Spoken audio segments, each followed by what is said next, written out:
ನಮಸ್ಕಾರ, ನೀವು ನೋಡ್ತಾ ಇದ್ದೀರಾ ಸುಮನ್ ಟಿವಿ ಕನ್ನಡ. ನಾನು ಮಹೇಶ್. ವೀಕ್ಷಕರೇ, ರಾಜ್ಯದಲ್ಲಿ ಬಿಜೆಪಿ ಜೆಡಿಎಸ್ ದೋಸ್ತಿ ಆಗಿದೆ. ಈ ದೋಸ್ತಿ ಗಟ್ಟಿಯಾಗಿದೆಯಾ ಅನ್ನುವಂತ ಪ್ರಶ್ನೆ ಬಂದಾಗ ಆಗಿಂದಾಗೆ ಉತ್ತರ ಸಿಗ್ತಾ ಇರುತ್ತೆ. ಬಿಜೆಪಿ ನಾಯಕರು ವಿರೋಧ, ಜೆಡಿಎಸ್ ಅಲ್ಲೂ ಅಸಮಾಧಾನ. ಅಲ್ಟಿಮೇಟ್ ಆಗಿ ಜೆಡಿಎಸ್ ಬಿಜೆಪಿ ದೋಸ್ತಿ ಗಟ್ಟಿಯಾಗಿಲ್ಲ ಅಂತ ಗೊತ್ತಾಗ್ತಾ ಇರುತ್ತೆ. ನೆಕ್ಸ್ಟ್ ಲೋಕಲ್ ಬಾಡಿ ಎಲೆಕ್ಷನ್ಸ್ ಇದೆ. ಅದಾದ ನಂತರ ರಾಜ್ಯ ವಿಧಾನಸಭಾ ಚುನಾವಣೆ, ಅದಾದ ನಂತರ ಮತ್ತೆ Lok Sabha election. Local body election ಅಲ್ಲಿ ಮೈತ್ರಿ ಮಾಡಿಕೊಳ್ಳುತ್ತಾ, ಮೈತ್ರಿ ಕಂಟಿನ್ಯೂ ಆಗುತ್ತಾ ಅಂತ ಹೇಳಿದ್ರೆ ಬೆಂಗಳೂರಿನ ಮಟ್ಟಿಗೆ ಆಗಬಹುದು, ರಾಜ್ಯದ ಮಟ್ಟಿಗೆ ಡೌಟ್. ಇದರ ನಡುವೆ ಮುಂಬರುವಂತಹ 2028ರ ರಾಜ್ಯ ವಿಧಾನಸಭಾ ಚುನಾವಣೆಯಲ್ಲಿ ಈ ಮೈತ್ರಿ ಕಂಟಿನ್ಯೂ ಆಗುತ್ತಾ ಅಂತ ಹೇಳಿದ್ರೆ ಕುಮಾರಸ್ವಾಮಿ ಅವರು ಏನೋ ಆಗುತ್ತೆ ಅಂತ ಹೇಳ್ತಾರೆ. ಬಿಜೆಪಿಯಲ್ಲಿ ಗಟ್ಟಿಯಾಗಿ ಆಗುತ್ತೆ, ನಾವು ಜೆಡಿಎಸ್ ಜೊತೆ ಹೋಗ್ತೀವಿ ಅಂತ ಗಟ್ಟಿಯಾಗಿ ಹೇಳುವಂತ ಯಾವುದೇ ವ್ಯಕ್ತಿ ಅಥವಾ ನಾಯಕ ಮುಂದೆ ಬಂದಿಲ್ಲ. ಇದರ ನಡುವೆ ಒಂದು ಬೆಳವಣಿಗೆ ಆಯಿತು ಇತ್ತೀಚೆಗೆ. ಆ ಬೆಳವಣಿಗೆ ಏನು ಅಂತ ಹೇಳಿದ್ರೆ, ಬಿಜೆಪಿಯ ಪ್ರಧಾನ ಕಾರ್ಯದರ್ಶಿ ಪ್ರೀತಮ್ ಗೌಡ ಹಾಸನದಲ್ಲಿ ಬಿಜೆಪಿಯನ್ನ ಕಟ್ಟಿ ದೇವೇಗೌಡರ ಫ್ಯಾಮಿಲಿಯ ವಿರುದ್ಧ ನಿಂತು ಗೆದ್ದಂತಹ ಯುವ ನಾಯಕ, ಒಕ್ಕಲಿಗ ಸಮುದಾಯದ ಲೀಡರ್. ಈ ಪ್ರೀತಮ್ ಗೌಡ ಒಂದು ಹೇಳಿಕೆಯನ್ನ ಕೊಟ್ಟರು ಮೈತ್ರಿಯ ಬಗ್ಗೆ. ಏನ ಈ ಹೇಳಿಕೆ ಅಂತ ಹೇಳಿದ್ರೆ, ಸೀಟು ಹಂಚಿಕೆ ವಿಚಾರದಲ್ಲಿ ಈಗಲೇ ನಿರ್ಧಾರ ಸರಿಯಲ್ಲ. ನಿಖಿಲ್ ಕುಮಾರಸ್ವಾಮಿ ಅವರು ಪದೇ ಪದೇ ಕುಮಾರಸ್ವಾಮಿಯವರೇ ಸಿಎಂ ಅಂತ ಹೇಳೋದು ಕೂಡ ಸರಿಯಲ್ಲ ಅಂತ ಹೇಳಿದ್ರು. ಅಲ್ಲಿಗೆ ಒಂದು ಚರ್ಚೆ ಶುರುವಾಗಿದೆ. ಹಳೆ ಮೈಸೂರು ಭಾಗ ಅಂತ ಹೇಳಿದ್ರೆ ಕಂಪ್ಲೀಟ್ ಒಕ್ಕಲಿಗರ ಬೆಲ್ಟ್. ಈ ಒಕ್ಕಲಿಗರ ಬೆಲ್ಟ್ ಅಲ್ಲಿ ಜೆಡಿಎಸ್ ತುಂಬಾ ಗಟ್ಟಿಯಾಗಿದೆ. ಜೆಡಿಎಸ್ ಗಟ್ಟಿ ಆಗಿರುವಂತಹ ಪ್ರದೇಶದಲ್ಲಿ ಬಿಜೆಪಿ ಜೊತೆ ಮೈತ್ರಿ ಮಾಡಿಕೊಂಡ ಕಾರಣಕ್ಕಾಗಿ, ಮೈತ್ರಿ ಧರ್ಮ ಪಾಲನೆ ಮಾಡಬೇಕು ಅನ್ನುವ ಕಾರಣಕ್ಕಾಗಿ ಈ ಸೀಟು ಹಂಚಿಕೆ ಬಂದಾಗ ಒಂದಿಷ್ಟು ಕ್ಷೇತ್ರವನ್ನ ಜೆಡಿಎಸ್ ಕೇಳಬೇಕಾಗುತ್ತೆ, ಕೇಳುತ್ತೆ. ಆಗ ಅಲ್ಲಿರುವಂತಹ ಬಿಜೆಪಿ ನಾಯಕರು ವಿರೋಧವನ್ನ ವ್ಯಕ್ತಪಡಿಸುವ ಸಾಧ್ಯತೆ ದಟ್ಟವಾಗಿ ಕಾಣಿಸ್ತಾ ಇದೆ.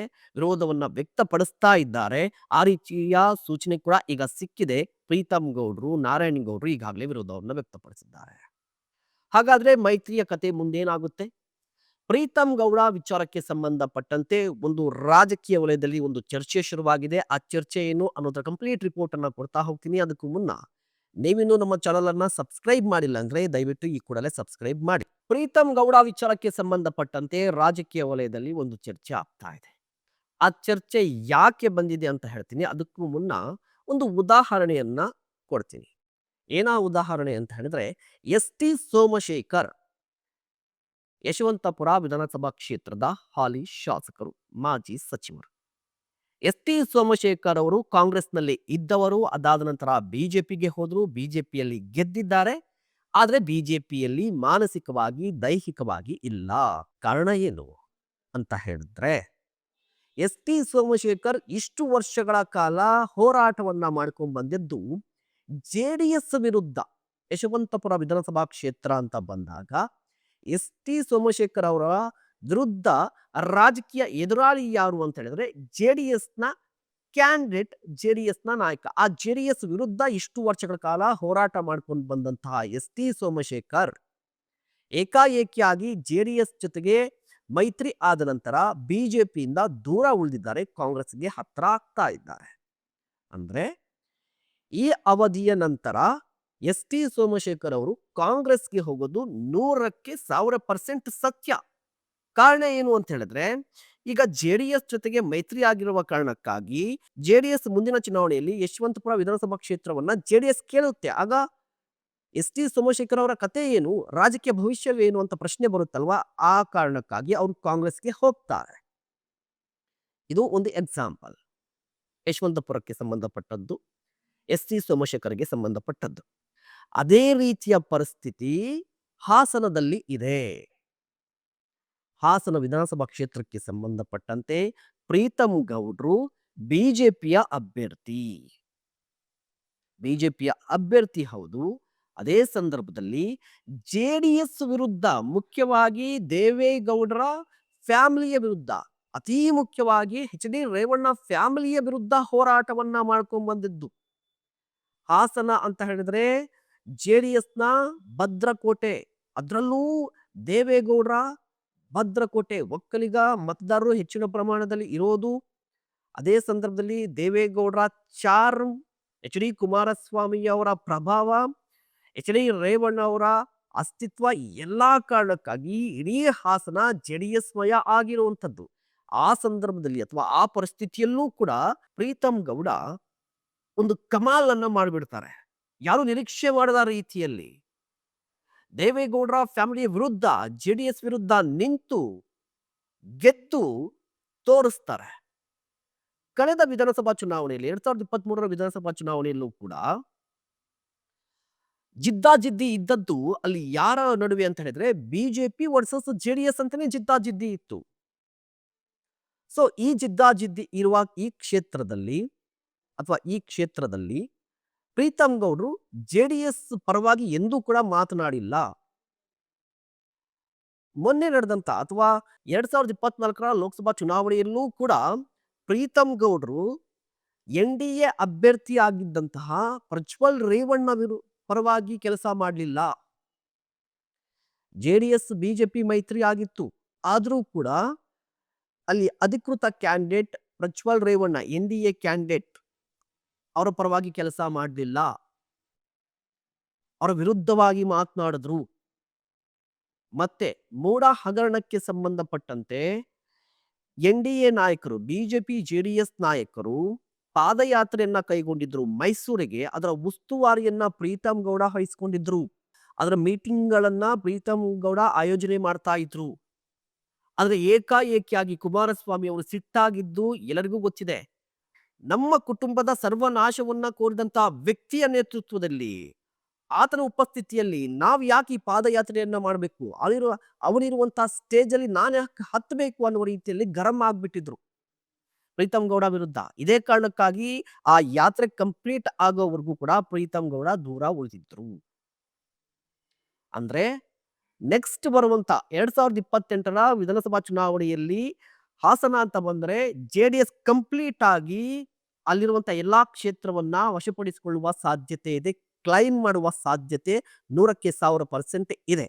ಈ ಸಂದರ್ಭದಲ್ಲಿ ಪ್ರೀತಮ್ ಗೌಡ ಏನ್ ಮಾಡ್ತಾರೆ? ಜೆಡಿಎಸ್ಗೆ ಸಪೋರ್ಟ್ ಮಾಡ್ತಾರಾ?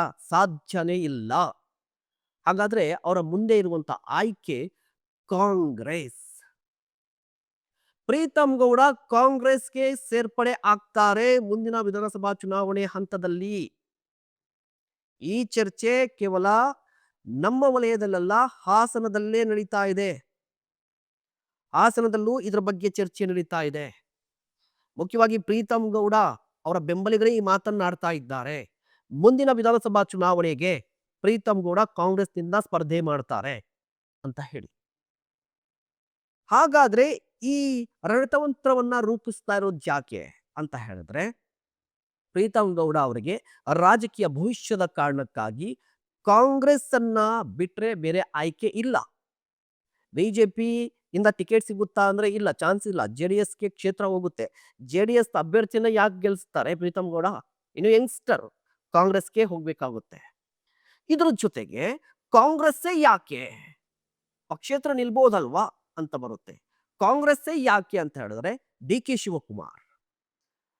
ಶಿವಕುಮಾರ್ ಅಂತ ಹೇಳಿದ್ರೆ ಯಾವ ರೀತಿಯಾಗಿ ಪ್ರೀತಮ್ ಗೌಡ್ರು ದೇವೇಗೌಡರ ವಿರುದ್ಧ, ಅವರ ಫ್ಯಾಮಿಲಿಯ ವಿರುದ್ಧ, ಜೆಡಿಎಸ್ ವಿರುದ್ಧ ತಮ್ಮ ರಾಜಕೀಯದ ಆರಂಭದಿಂದಲೂ ಹೋರಾಟವನ್ನ ಮಾಡ್ಕೊಂಡ್ ಬರ್ತಾ ಇದ್ದಾರಲ್ವಾ, ಅದನ್ನ ಮೊದಲು ಮಾಡಿದ್ದು ಡಿ ಕೆ ಶಿವಕುಮಾರ್. ಕನಕಪುರ, ಸಾತನೂರು, ರಾಮನಗರ ಜಿಲ್ಲೆ, ಈಗ ಬೆಂಗಳೂರು ಸೌತ್, ಟೋಟಲ್ ಆಗಿ ಹಳೆ ಮೈಸೂರು ಭಾಗ, ಡಿ ಕೆ ಶಿವಕುಮಾರ್ ಅವರ ರಾಜಕೀಯ ಜೀವನ ಆರಂಭ ಆಗಿದ್ದೇ ದೇವೇಗೌಡರ ಫ್ಯಾಮಿಲಿಯ ವಿರುದ್ಧ. ಸೊ ಡಿ ಕೆ ಶಿವಕುಮಾರ್ ಅವರು ಯಾವ ಹಾದಿಯಲ್ಲಿ ಬಂದ್ರು ಅದೇ ಹಾದಿಯಲ್ಲಿ ಪ್ರೀತಮ್ ಗೌಡ್ರು ಕೂಡ ಬಂದರು. ಡಿ ಕೆ ಶಿವಕುಮಾರ್ ಅವರು ಈಗ ದೇವೇಗೌಡರ ವಿರುದ್ಧ ಅಥವಾ ಫ್ಯಾಮಿಲಿ ವಿರುದ್ಧ ಗಟ್ಟಿಯಾಗಿ ನಿಂತಿರುವಂತಹ ವ್ಯಕ್ತಿ. ಮುಂದೊಂದು ದಿನ ರಾಜ್ಯದ ಸಿಎಂ ಆಗುವಂತಹ ಎಲ್ಲ ಅರ್ಹತೆ ಇರುವಂತಹ ವ್ಯಕ್ತಿ. 2028ರ ರಾಜ್ಯ ವಿಧಾನಸಭಾ ಚುನಾವಣೆಯಲ್ಲಿ ಕಾಂಗ್ರೆಸ್ ಗೆದ್ರೆ ಸಿಎಂ ಆಗುವ ಎಲ್ಲಾ ಸಾಧ್ಯತೆಗಳಿದೆ. ಈ ಎಲ್ಲವನ್ನ ಮೀರಿ ಒಕ್ಕಲಿಗ ಸಮುದಾಯ ಅಂತ ಬಂದ್ರೆ ಕುಮಾರಸ್ವಾಮಿಯವರ ನಂತರ ಅಥವಾ ಅವರನ್ನ ಮೀರಿ ಡಿ ಕೆ ಶಿವಕುಮಾರ್ ಅವರು ಬೆಳೆಯುವ ಸಾಧ್ಯತೆ ಇದೆ. ಸೊ ಪ್ರೀತಮ್ ಗೌಡ ಕೂಡ ಒಕ್ಕಲಿಗ ಸಮುದಾಯದ ನಾಯಕರು. ಡಿ ಕೆ ಶಿವಕುಮಾರ್ ಅವರು ತಮ್ಮದೇ ಆದಂತಹ ಕೋಟೆಯನ್ನ ಕಟ್ಕೋತಿದ್ದಾರೆ. ಆ ಕೋಟೆ ಯಾವುದು ಅಂತ ಹೇಳಿದ್ರೆ ಒಕ್ಕಲಿಗ ಲೀಡರ್ಸ್ ಅನ್ನ ಬೆಳೆಸೋದು ಅಥವಾ ಅವರ ಬೆಂಬಲವನ್ನ ಪಡೆಯೋದು ಪಕ್ಷಾತೀತವಾಗಿ. ಆ ರೀತಿಯ ಸ್ಟ್ರಾಟರ್ಜಿಯನ್ನ ಡಿ ಕೆ ಶಿವಕುಮಾರ್ ಅವರು ಮಾಡ್ತಿರುವ ಕಾರಣಕ್ಕಾಗಿ ಡಿ ಕೆ ಶಿವಕುಮಾರ್ ಅವರೇ ಪ್ರೀತಮ್ ಗೌಡ ಅವರನ್ನ ಕಾಂಗ್ರೆಸ್ಗೆ ಕರೆತರುವ ಸಾಧ್ಯತೆ ಇದೆ. ಅಥವಾ ಪ್ರೀತಮ್ ಗೌಡ ಅವರೇ ಡಿ ಕೆ ಶಿವಕುಮಾರ್ ಅವರ ಮುಖ್ಯನ ಕಾಂಗ್ರೆಸ್ಗೆ ಬರುವ ಸಾಧ್ಯತೆ ಇದೆ. ಆ ಮೂಲಕ ಕಾಂಗ್ರೆಸ್ ಅಲ್ಲಿ ಡಿ ಕೆ ಶಿವಕುಮಾರ್ ಅವರ ಸ್ಟ್ರೆಂತ್ ಜೊತೆಗೆ ಸಮುದಾಯದ ಮಟ್ಟದಲ್ಲಿ, ಸಮುದಾಯದ ಲೀಡರ್ಗಳ ಮಟ್ಟದಲ್ಲಿ ಡಿ ಕೆ ಶಿವಕುಮಾರ್ ಅವರು ಮತ್ತಷ್ಟು ಸ್ಟ್ರಾಂಗ್ ಆಗ್ತಾರೆ ಹಳೆ ಮೈಸೂರು ಭಾಗದಲ್ಲಿ. ಸೊ ದೋಸ್ತಿ ಕತೆ ಏನಾಗುತ್ತೆ ಅಂತ ಹೇಳಿದ್ರೆ ದೆಹಲಿಯ ಮಟ್ಟದಲ್ಲಿ ಈಗಲೂ ಕೂಡ ಅಮಿತ್ ಶಾ ಆಗಿರ್ಬೋದು, ಮೋದಿ ಅವರಾಗಿರ್ಬೋದು ಜೆಡಿಎಸ್ ಅನ್ನ ಬಿಟ್ಟು ಹೋಗೋದಕ್ಕೆ ಮನಸ್ಸು ಮಾಡ್ತಾ ಇಲ್ಲ. ಬಟ್ ರಾಜ್ಯದಲ್ಲಿರುವಂತಹ ಬಿಜೆಪಿ ನಾಯಕರಿಗೆ ಜೆಡಿಎಸ್ ಜೊತೆ ಹೋಗುವಂತ ಮನಸ್ಸಿಲ್ಲ. ಅಲ್ಟಿಮೇಟ್ ಆಗಿ ಹೈಕಮಾಂಡ್ ಏನ್ ನಿರ್ಧಾರ ತೆಗೆದುಕೊಳ್ಳುತ್ತೋ ಅದನ್ನೇ ಇಲ್ಲಿರುವಂತಹ ನಾಯಕರು ಫಾಲೋ ಮಾಡ್ತಾರೆ. ಈ ಸಂದರ್ಭದಲ್ಲಿ ಒಂದಿಷ್ಟು ರೆಬಲ್ ನಾಯಕರು, ಒಂದಿಷ್ಟು ಅಸಮಾಧಾನಿತ ಹಳೆ ಮೈಸೂರು ಭಾಗದ ನಾಯಕರು ಕಾಂಗ್ರೆಸ್ ಕಡೆ ವಾಲುವ ಸಾಧ್ಯತೆ ಇದೆ. ಆ ಪೈಕಿ ಪ್ರೀತಮ್ ಗೌಡರು ಕೂಡ ಒಬ್ರು ಅನ್ನೋದು ಸದ್ಯದ ರಾಜಕೀಯ ಚರ್ಚೆ. ನಿಮ್ಗೇನನ್ಸುತ್ತೆ? ಡಿ ಕೆ ಶಿವಕುಮಾರ್ ಮತ್ತೆ ಪ್ರೀತಮ್ ಗೌಡರು ಒಂದಾಗ್ತಾರಾ? ಪ್ರೀತಮ್ ಗೌಡರು ಕಾಂಗ್ರೆಸ್ಗೆ ಬರ್ತಾರಾ? ನಿಮ್ಮ ಅಭಿಪ್ರಾಯವನ್ನ ತಿಳಿಸಿ. ಇಂತಹ ಮತ್ತಷ್ಟು ಕಂಟೆಂಟ್ಗಾಗಿ ನೋಡ್ತಾ ಇರಿ ಸುಮನ್ ಟಿವಿ ಕನ್ನಡ. ನಮಸ್ಕಾರ. For business and personal promotions in Suman TV Kannada, please contact 9686376663.